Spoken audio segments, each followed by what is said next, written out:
I think we're in the gas shock already. I think the gas shock is happening. So there's this huge new competition from Europe that was not there in the previous years. It's had many different impacts on the market. So if we delve a bit deeper, LNG is going to be a bigger proportion of gas markets globally in the coming years because of this policy change, which we believe is a permanent change. 네, 전 세계의 위대한 투자자들, 현명한 구루들을 찾아서 그들의 의견과 인사이트를 얻어보는 글로벌 머니톡 시간입니다. 동북아시아 최고의 글로벌 인터뷰 프로그램으로 이미 명실상부하게 자리 잡은 프로그램, 여러분들은 글로벌 머니톡과 함께 하고 계시고요. 저는 이 프로고요. 저의 여러분이 보시기에 오른쪽에 있는 분이 바로 오늘의 또 인터뷰를 마련해 주신 중앙일보의 강남규 선임기자님 맞으시죠? 안녕하세요. 강남규입니다. 네, 오늘은 월드컵 특집입니다. 그 무슨 말이에요? 월드컵이 오늘 카타르에서 열리고 있지 않습니까? 카타르의 특산품 천연가스, 이 가스와 관련한 이야기를 오늘 하게 되지 않겠습니까? 난 갑자기 또 이 2%가 예. 죄송합니다. 2%가 월드컵 얘기를 꺼내길래 네. 이걸 또 내가 어떻게 받아줘야 되나 네. 두려움에 어렵지 떨었습니다. 않습니다. 그냥 옆에서 가만히만 계셔주시면 되고요. 예. 오늘 그래서 전 세계에서 천연가스를 가장 잘 분석하고 있다고 명성 그렇죠. 높은 천연가스 전문가 한 분을 또 인터뷰를 하게 되지 않겠습니까? 예. 뭐 우리 이제 신용평가 회사로 알려져 있는 스탠다드 앤 푸어스 S&P에 네. 여러 가지 자회사들이 굉장히 많습니다. 그 와중에서 에너지 부문의 시장 정보를 담당하는 플라치 그 가운데서 LNG를 분석하고 전망하는 키어런로 대표를 만났습니다. 키어런로 글로벌 디렉터. 글로벌 디렉터. 눈 뜨면 그냥 가스만 보시는. 그렇죠. 우리 한국가스공사가 상당히 고액을 주고 늘 사보는 가격 데이터가 있습니다. 예. 이른바 JKM이라고 Japan Korea Marker. 이 가격 데이터를 생산하고 관리하고 유지하는 전 세계에 가장 가스를 많이 사가는 큰 손인 한국과 그렇죠. 일본이 각각 얼마에 사가는지 한국은 일본 가격이 궁금하고 일본은 한국 가격이 그렇죠. 궁금해서 이거를 한국과 일본에서 구해다가 양쪽에다 팔아먹는. 야, 진짜 정말 엄청 스마트한 분들 아닙니까? 그렇죠. 우리도 예. 그런 좀 정보 가지고 먹고 세상에. 사는 그런 회사가 한국어가 글로벌화되면 좀 그렇게 될라나요? 그런 겁니다. 그러니까 강남규 기자님 출연료는 제가 궁금하고 제 출연료는 강남규 기자님이 궁금한. 뭐 저는 알고 있습니다. 2%는 한 20억 받는 걸로 알고 있습니다. 제발 좀 그렇게 해주시면 좋겠습니다. 네, 자 그래서 그런 이야기를 하려고 하는데 김프로가 또 저기서 그렇죠. 지난번에 하워드 막스 인터뷰에 쏠쏠한 즐거움을 야 맛보시다. 진짜 체리피커. 저렇게 2년을 날씨켜놓고 하워드 막스만 살짝 가져가는. 글쎄 말이야. 저러면 안 그러고 됩니다. 나서 우리가 앞담화를 우리가 이걸 전문용어로 앞담화라 그러죠. 진짜 말도 안 됩니다. 다 들려. 들려? 야, 이건 방음문에서 다 들린다. 아니 면전에서 하는 게 낫잖아. 이건 아닙니다. 이건 네. 그래서 지금 하워드 막스 건으로 그 2%가 네. 격분하고 있는 모습을 여러분. 2년을 고생하고 겨우 하워드 막스를 했는데 그거를 딱 체리피킹하는. 정말 왜 그랬어? 야, 내가 너무 화냈잖아. 또 정색으로 와서. 정말. 자 그래서 오늘은 그분을 예. 키어런로 S&P 글로벌 커머디티 인사이츠 글로벌 그렇죠. 디렉터. 야, 좀 직함 길죠? 네, 다 좋은 얘기들이 그냥 모여 있네요. 그냥 키어런로 대표라고 부르죠 예, 우리. 바로 그럼 인터뷰 들어가 보겠습니다. 오케이. 네. 대표님 인터뷰 응해 주셔서 감사합니다. 요즘 뭐 가스대란 하는데 의외로 뜻밖에도 지금 요즘 가스값이 좀 내려가 있습니다. 1년 전보다는 좀 낮은 수준인 걸로 알고 있습니다. 왜 그런가요, 대표님? When the war broke out at the start of the year, Europe said we're going to reduce our dependency on Russia to zero by the end of 2023. But that reduction has happened much quicker than Europe was expecting or hoping or wanting that to happen. And another part of Europe's plan in reducing pipeline imports from Russia was to increase the imports of LNG. So that was the biggest single counterbalance to the reduction of flows of gas from Russia. So it meant that Europe, having been a sort of 70 to 80 million ton importer of LNG in previous years, this year will be somewhere between 120, 130, maybe even a bit more million ton importer of LNG. So 60-ish% growth, 60 to 70% growth in LNG imports to Europe this year. Now, Korea, Japan, China are the biggest importers of LNG. So the biggest single countries that import LNG.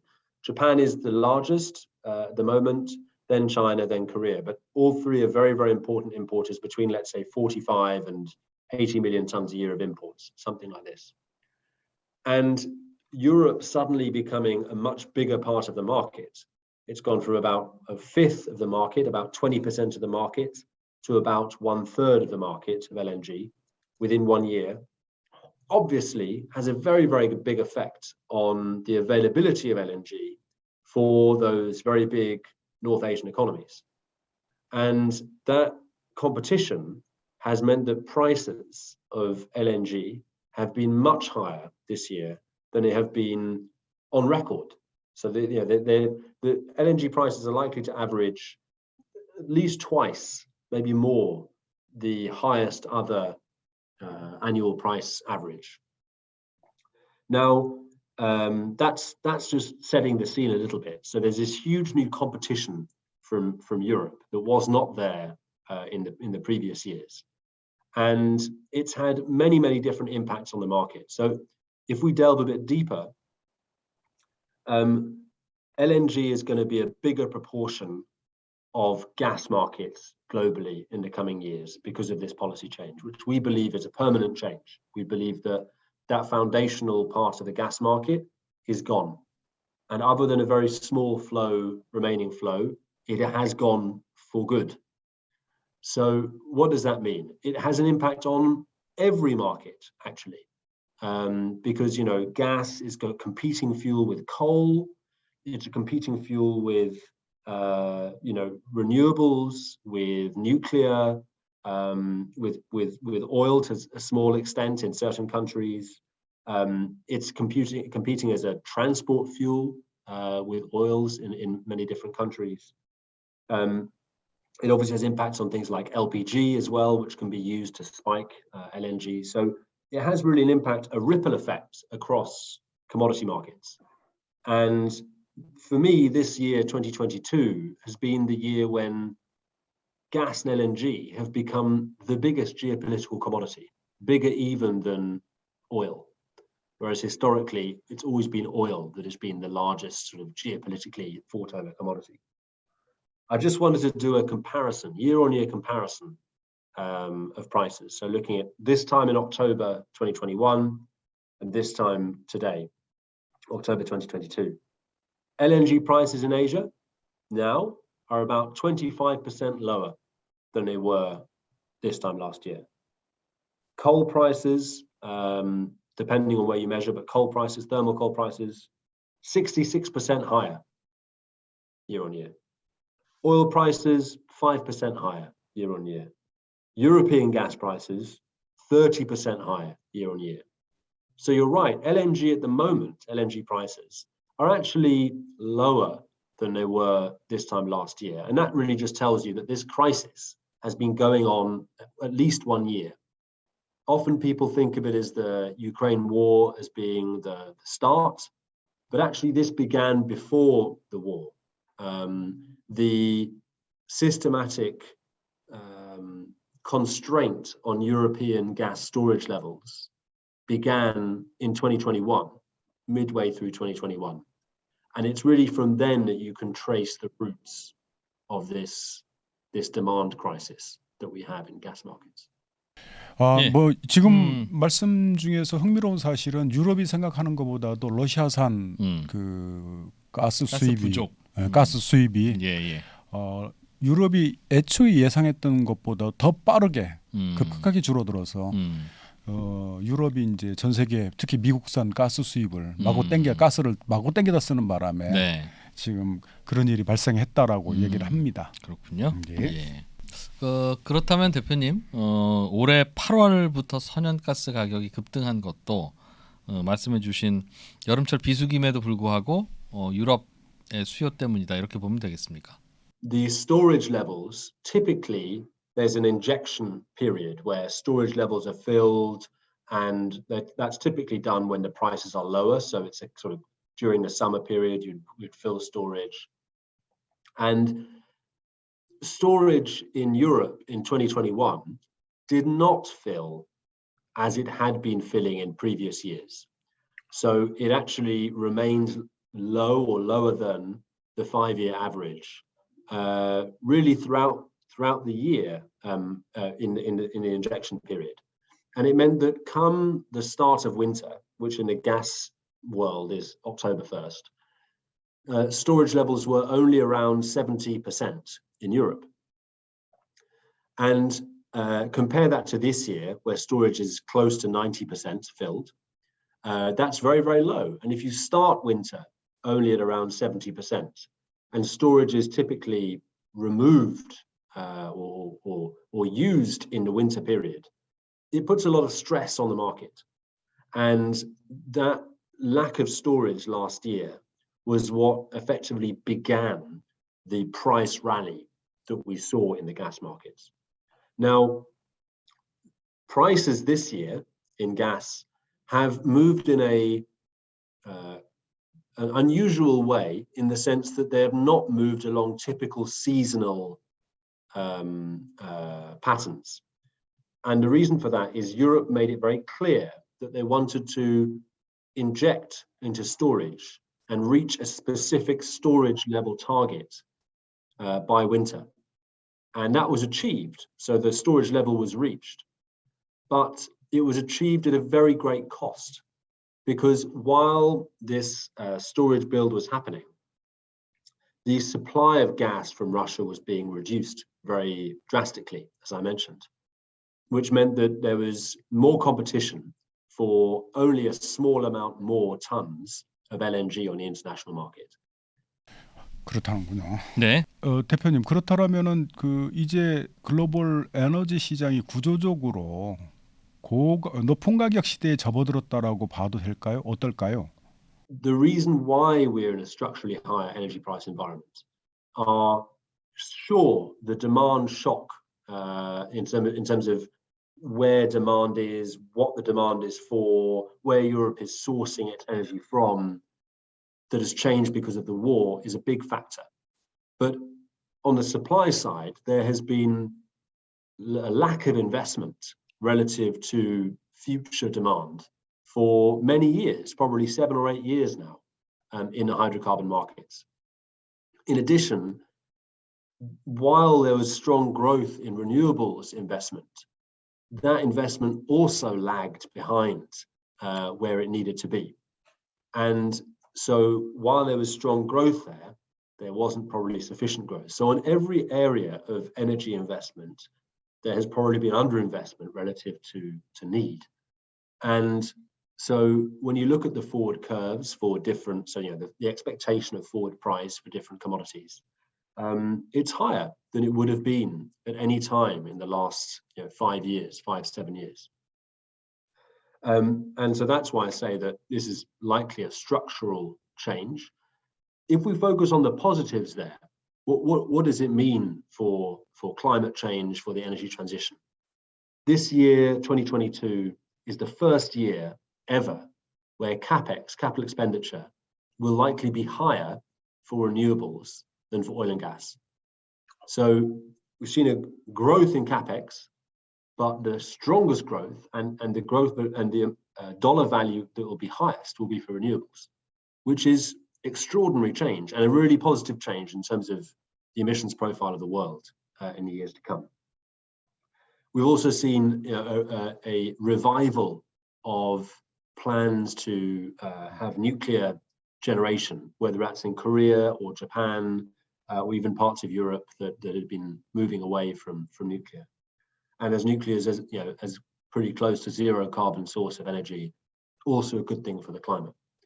But in the very near term, it means pain in terms of inflation, and it means a scrabble for energy, even in very developed markets, even in very rich nations, that we probably would not have thought likely or possible 12 to 24 months ago. So, as I said, this affects everything, and it affects things over different time horizons. And obviously investments take time to come to fruition. So there's positives in terms of the investment side, and also the fact that power and energy prices are high is incentivizing very high investment in renewables. But in the very near term, this winter, probably next winter, things will be difficult and things will be expensive. 사실 그 우리가 이제 과거에 그 로버트 맥널리 원유 시장 전문가, 원유 시장 전문가도 인터뷰를 할 때 늘 지적하는 게 그 에너지 대전환 때문에 이 화석 연료에 대한 투자가 안 된다. 급감한 상태, 그런 상태가 쉽게 회복하지 못하고 있다라고 말씀하시네요. 그렇죠. 10년 후부터 우리는 교복을 안 입는다고 하면 내년부터 교복 사기가 어려워집니다. 아, 그렇죠. 네, 당장 교복 이제 장사 안 하고 접기 시작하지 않겠습니까? 예. 이제 그런. 근데 문제는 이런 그 투자 부족 사태. 이게 이제 쉽게 고쳐질 것 같지는 않죠. 어떨까요, 지금?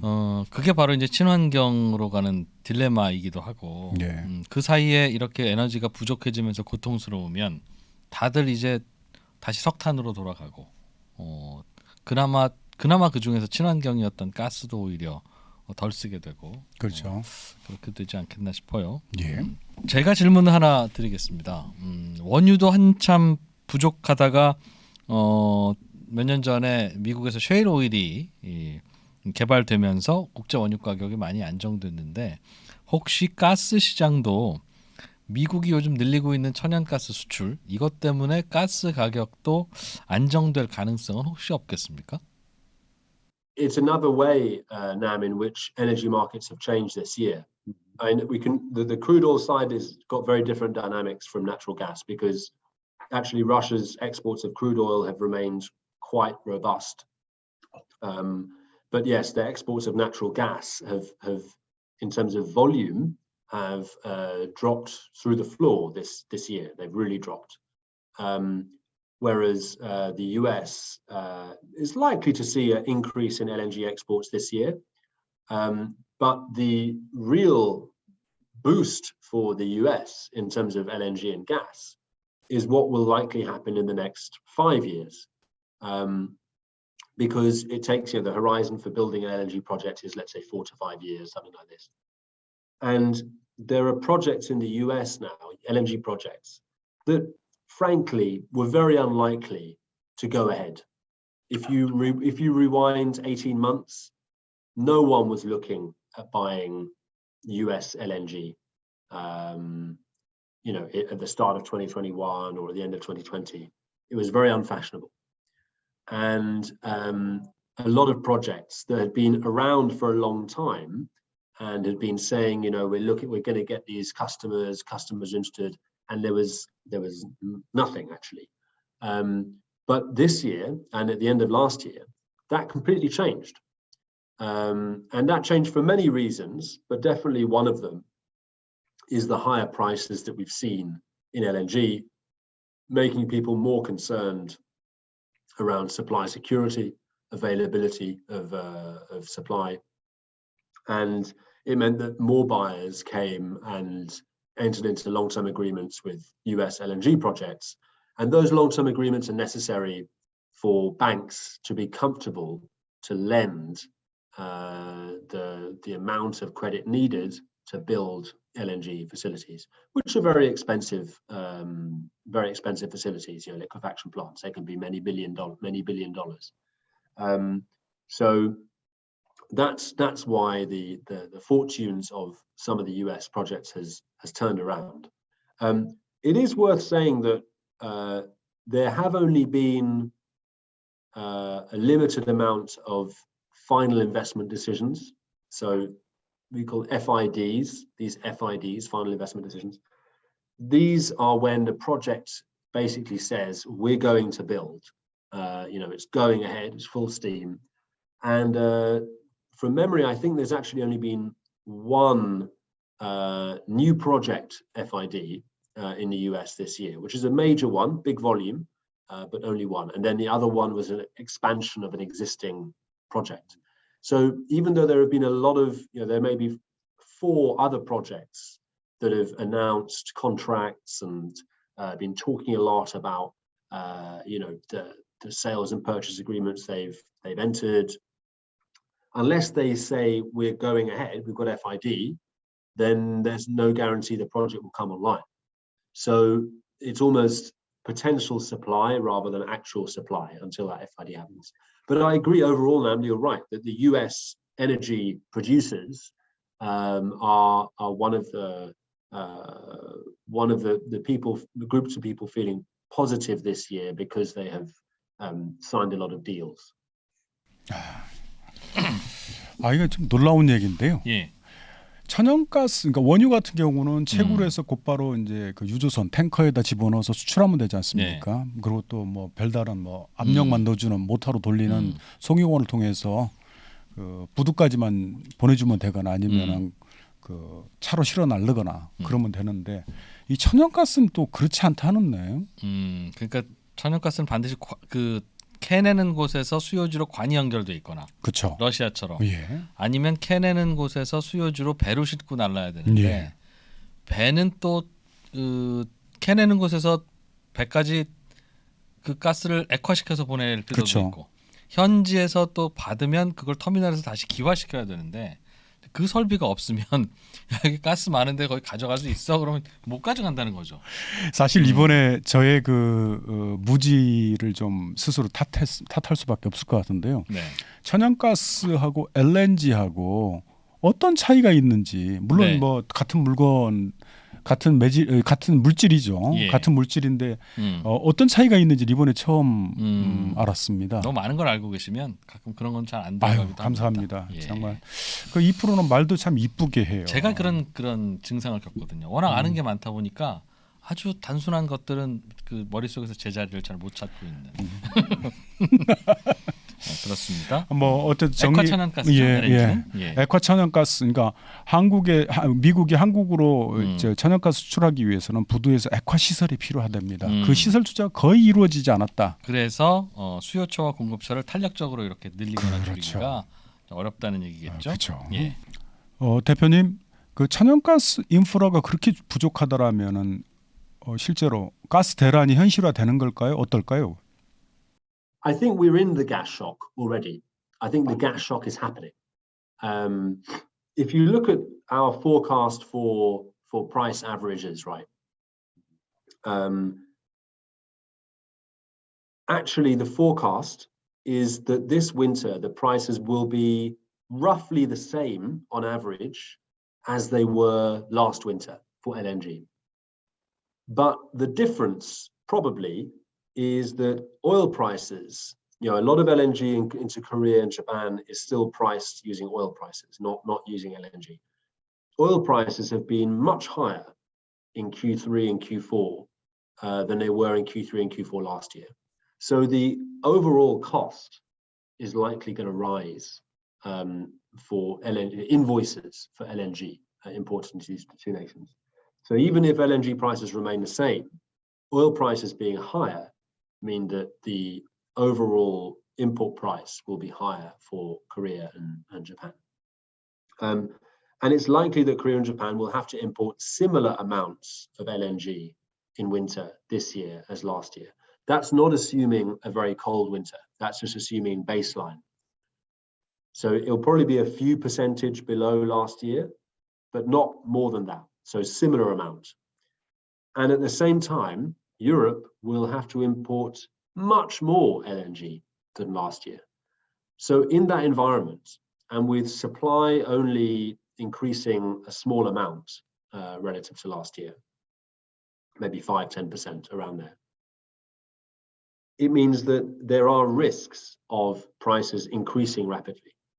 Because, if there's a cold winter, if there are unexpected outages at projects on the supply side, if China, comes back to the market. China, by the way, has been largely absent from the market this year. They've really only been taking their long-term cargoes and not really involved in the short-term market at all. But if China were to come back because of some incremental demand or some change in terms of industrial demand in China, then that could all change. And so I think there is a risk for jumpy prices this winter. Why do I say next winter could be tough as well? Because I mentioned it takes time for supply to react to a demand change. And that's true now as well.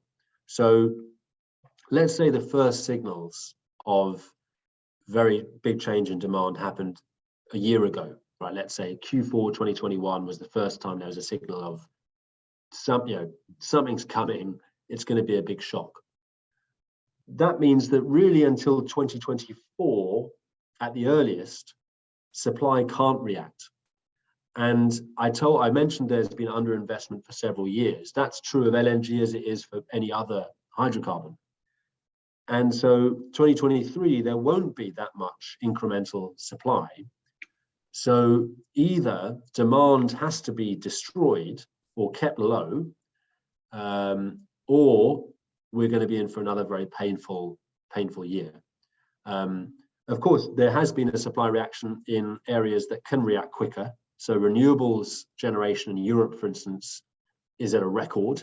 It's now nearly a quarter of all power generation comes from renewables in Europe, which is up for, I think, about 21% last year. And if you look at the life cycle of investment into renewables, there's a quicker payoff, there's a quicker deployment than there is in large hydrocarbon projects. So it's possible that there is more of a supply reaction in terms of power from other sources next year. In addition, Europe has suffered from nuclear outages in France, hydro shortages in Spain, big sources of baseload power generation in those nations. And Korea and Japan plan to bring online, either back online nuclear reactors that have been offline as well. So there is scope for supply coming from different sources that was not there this year, but the tightness inherent to the gas market is likely to remain because there's a lack of supply reaction. 놀라운 얘기네요. 실제로 중국이 최근에 발생한 가스 대란에 우리 그때 2000년대 초반에 원유 가격, 원자재 가격이 급등하는 슈퍼 사이클이 발생했지 않습니까? 예. 그때 주역은 중국이었죠.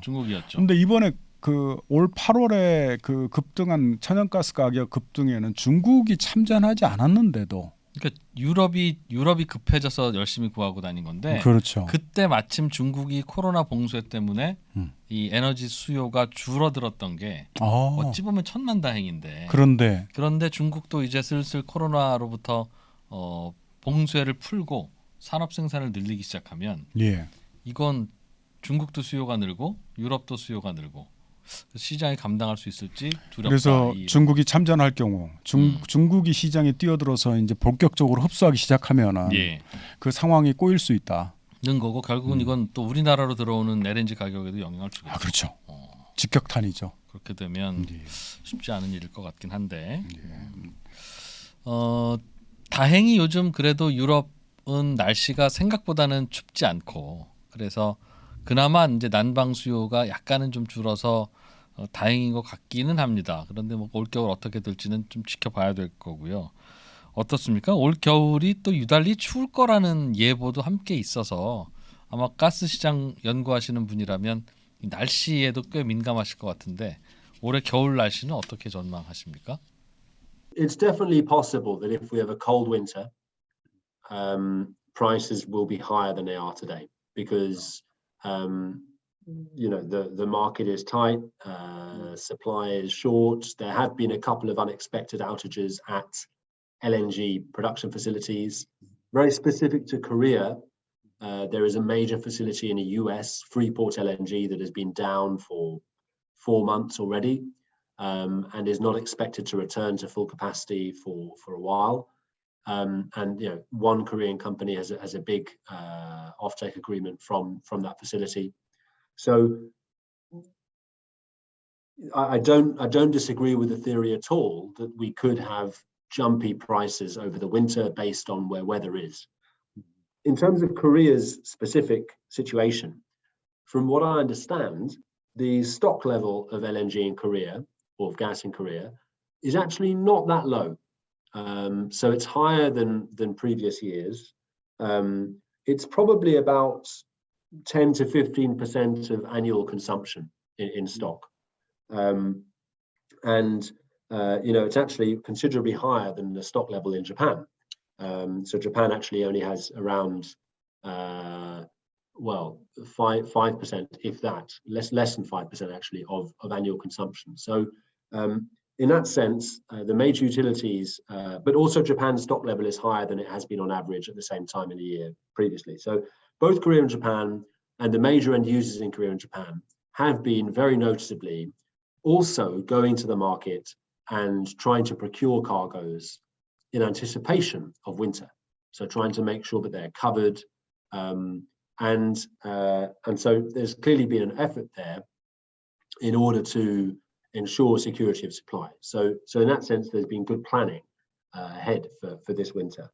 And I think there are, we've got to think about the demand side of things as well. There's obviously been changes to the prices within Korea of city gas, rescom, so residential commercial sector prices. I think power generation prices as well, so power prices as well have gone up. So all of these things should have a dampening effect on demand. And I know that there is an ambition to reduce energy usage by 10% in Korea over the winter. Now that is pretty similar to the ambitions in Europe as well, where I think there's a 5% mandatory cut and I think a 10 or 15% voluntary one as well. So these efforts around the world likely will have an effect and help to dampen some of the demands that may create jumpier prices. But I don't exclude if there's a very, very cold winter, especially across the Northern Hemisphere, because obviously, who Korea and Japan and China are competing with is other Northern Hemisphere countries, then we could have a jumpy winter. Yeah. 하여튼 올 겨울이 굉장히 위험한 겨울이 그렇죠. 될 거다. 올 겨울이 앞에 저희 질문에 대해서는 2024년 올해뿐만 아니라 내년 겨울도 좀 문제다라고 했는데 사실 천연가스 가격이 갑자기 급등할 수 있는 그런 겨울이 될 수 있다고 말씀하셨습니다. 그러게요. 대표님, 내년에 전반적으로 세계 경제가 침체를 맞을 것이라는 전망이 대체적인 의견입니다. 경기 침체는 사실 상품 시장의 가장 큰 충격인데요. 어떻습니까? 경기가 침체할 경우 수요가 줄어서 천연가스 가격도 좀 떨어질 법한데 어떨까요, 대표님? Typically in a recession, demand for energy is lower. And typically it has a negative effect on prices, by which I mean prices fall, right, in a recession. And there's every reason that prices could fall relative to their current level if there's a recession next year. However, because the market still lacks, is still very tight, the amount of available capacity, spare capacity, is still low. Even if there were a recession, our sort of worst case scenario forecast, I don't think goes back to levels that we have seen in 2020 or 2019. And certainly the forward curve is a very good indicator of market expectation, and everyone who's pricing in the forward curve will also be considering what happens if there's a recession in next year. And yet the forward curve average for 2023 is actually around $35 for LNG. So it's still historically a very high level compared to previous years. 그럴 수는 있으나 침체 때문에 수요는 줄 수 있으나 2019년 이전으로 돌아가지는 않을 것 같다라는 게 매우 강하다. 점잖게 설명을 해주셨는데 무슨 그런 바보 같은 소리를 하고 있느냐 하는 뉘앙스인 것 같아요. 정말 이럴 때는 사실은 외국 네. 그 전문가들 같은 경우 질문을 할 때 보면 표정 변화 없이 그 설명할 때가 있거든요. 네. 냉정한 얘기를. 네. 좋은 포인트, 아주 좋은 질문입니다라고 해놓고 쭉 듣고 나면 네. 바보 같은 질문이었구나라는 그런 결론을 얻게 되는 그런 ridiculous question example이었던 것 같습니다. 어쨌든 재미있게 또 이 시장 한번 들여다봤네요. 예. 자, 여러분께 유익함을 더해가는 글로벌 머니톡, 저희에게는 또 상당한 자부심이고 보람이 되어가고 있습니다. 중앙일보의 다음 인터뷰는 소개하고 넘어가죠. 네. 다음 인터뷰는 그 미래, 그러니까 뭐랄까 인류의 그 거시적인 미래, 아주 가슴 웅장해지는 미래 전망을 하기로 하는 제러미 리프킨의 그 인터뷰가 예정돼 있습니다. 아, 제러미 리프킨. 예. 네. 야, 많이 크셨네요, 그분도. 그분도 많이 컸죠. 글로벌 머니톡에도 나오시고. 예. 네.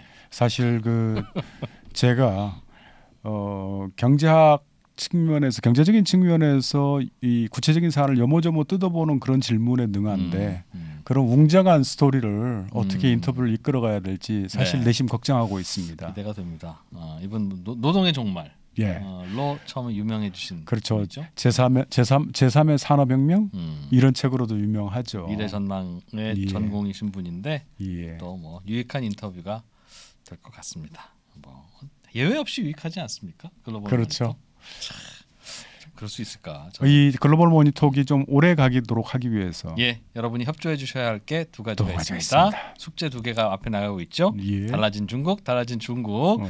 아주 훌륭한 강의였고요. 글로벌 머니 중앙일보에서 이거는 앱을 깔면 되는 겁니까? 앱을 깔면 너무 고맙죠. 그러나 플러스. 그것이 귀찮다. 그냥 들어오셔서 구독자가 돼주시길 바랍니다. 자, 여러분의 성원으로 한 걸음 한 걸음 생계를 이어가는 생계를 이어가는 글로벌 머니톡입니다. 예. 네. 자, 오늘도 여기서 마무리하고 인사드리고요. 저희는 또 다음 시간에 유익한 인터뷰로 또 찾아뵙겠습니다. 고맙습니다. 감사합니다.